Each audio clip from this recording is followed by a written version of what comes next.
been a difficult time for us as a country, where Kenyans 2 weeks have been a difficult time for us as a country, where Kenyans have regrettably institutions, especially constitutional institutions, attacked. Once again, I extend my deepest condolences to those who unfortunately lost their lives. One life, as we all know, lost is a life too many. To the mothers, fathers, siblings, relatives, and friends of those who lost their lives, my deepest sympathies and condolences to you all. Equally, to the many others who are injured and recuperating, I wish them quick recovery.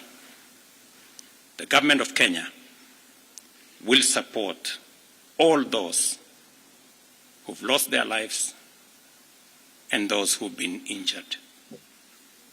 Despite all this, as a nation, we are finally discussing issues. We are not discussing tribes, personalities, or political formations, but rather we are discussing issues that affect each and every one of us. Issues of taxation, debt, budget, corruption, the cost of living, unemployment, and opportunities for all Kenyans, especially our young people. If you go back on my Twitter account, I made a commitment to the country in 2019-2020 that the conversation in Kenya is going to change. It is not going to be about personalities. It is not going to be about positions. It is not going to be about tribes. It is going to be about issues. Today, that situation is true, that we are having a conversation about issues in our country. We must all be proud of ourselves that we have managed to elevate the debate in our country to the level of issues that affect all of us. I am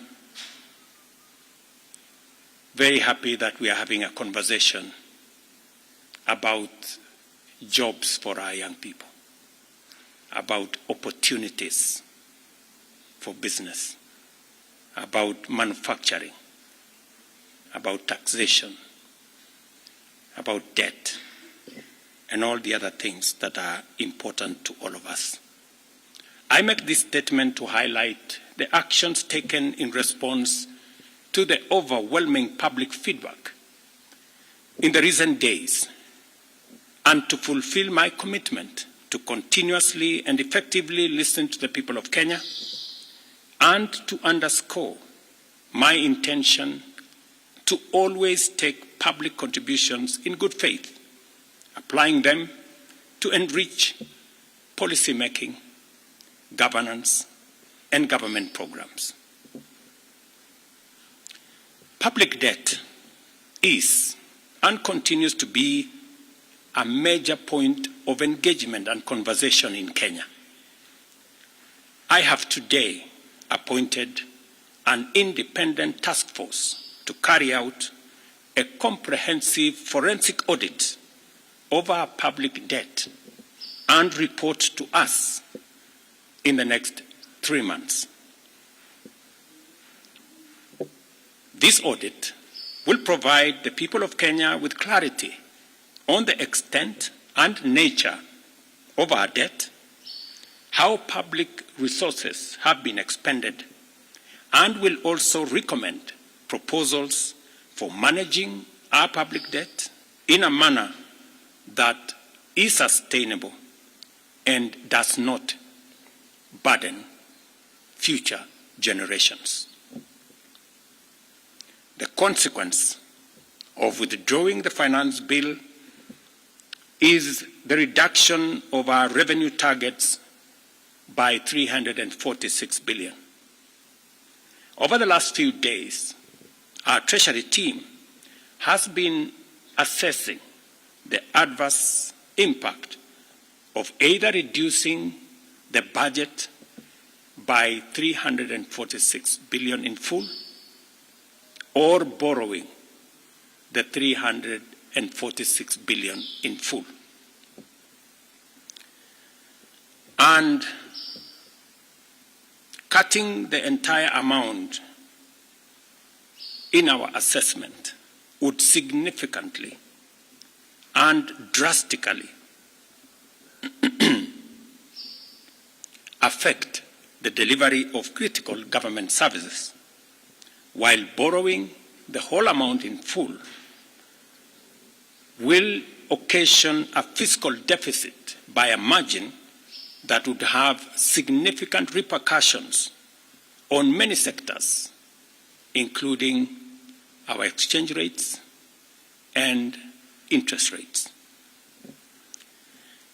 We have since, after extensive consultations, struck a middle ground, and we will be proposing to the National Assembly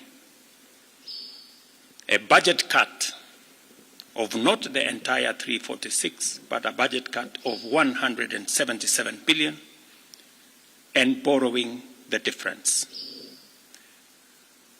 Whatever we are going to borrow, the difference, will increase our fiscal deficit from what I intended to be 3.3% of our GDP. It will now go up to 4.6% of GDP, still lower than last year, and will be used to fund some of our critical government services. We will use the money that we will borrow to protect funding for some of the critical areas that the people of Kenya have asked me to protect. They include hiring of junior secondary school teachers and medical interns, funding the milk stabilization program for our dairy farmers, reviving our stalled road projects that are in many parts of Kenya, retaining the fertilizer subsidy program that has helped us manage our cost of living, settling the debt owed to farmers in our coffee sector, capitalizing the coffee cherry fund to support our farmers in that sector, enabling public-owned sugar mills to pay outstanding debts to sugarcane farmers for their deliveries, additional funding for higher education, new funding model that was in our plan will now receive additional funding, settling arrears owed to counties, settling arrears for NGCDF, and settling arrears for our pensions. Accordingly, in keeping with the enhanced austerity measures we have committed to implement and align government expenditures within the budgetary implications of the withdrawal of the Finance Bill 2024, the following actions shall be taken with immediate effect towards the realization of the new budget. 47 state corporations with overlapping and duplicating functions will be dissolved, resulting in the elimination of their operational and maintenance costs, and their functions will be integrated into the respective line ministries. Staff currently employed by the affected corporations will be transferred to ministries and other state agencies within government. The decision to fill the position of Chief Administrative Secretaries is hereby suspended. The number of advisors in government shall be reduced by 50% within the public service with immediate effect. Budget lines providing for the operations of the Office of the First Lady, the spouse of the Deputy President, and the Prime Cabinet Secretary will be removed. Similarly, the budget provisions for confidential budgets in various executive offices, including my own office, have been removed, and the budget for renovations across government reduced by 50%. Henceforth, public servants who attain the retirement age of 60 shall be required to immediately proceed on retirement with no extensions to their tenure of service whatsoever. The purchase of new motor vehicles by the government is suspended for 12 months, except for security agencies, while a new policy on transport for public officers will be developed. All non-essential travel by state and public officers is hereby suspended. No state officer or public servant shall participate in public contributions or haram phase going forward. The Attorney General is hereby directed to prepare and submit legislation to this effect and develop a mechanism for structured and transparent contributions for public, charitable, and philanthropic purposes. These measures will be followed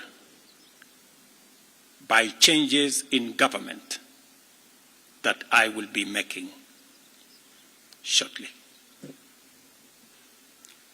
We are determined to carry out this and other interventions to improve the quality, efficiency, and transparency in serving the people of Kenya and ensure that citizens receive maximum value for their resources from a public sector that prioritizes their welfare.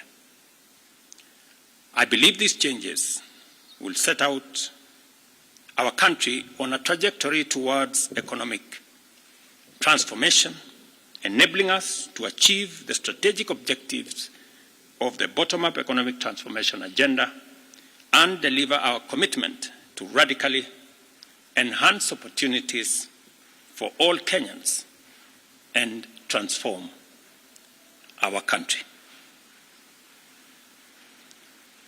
Thank you very much. God bless you, and God bless our great country, Kenya.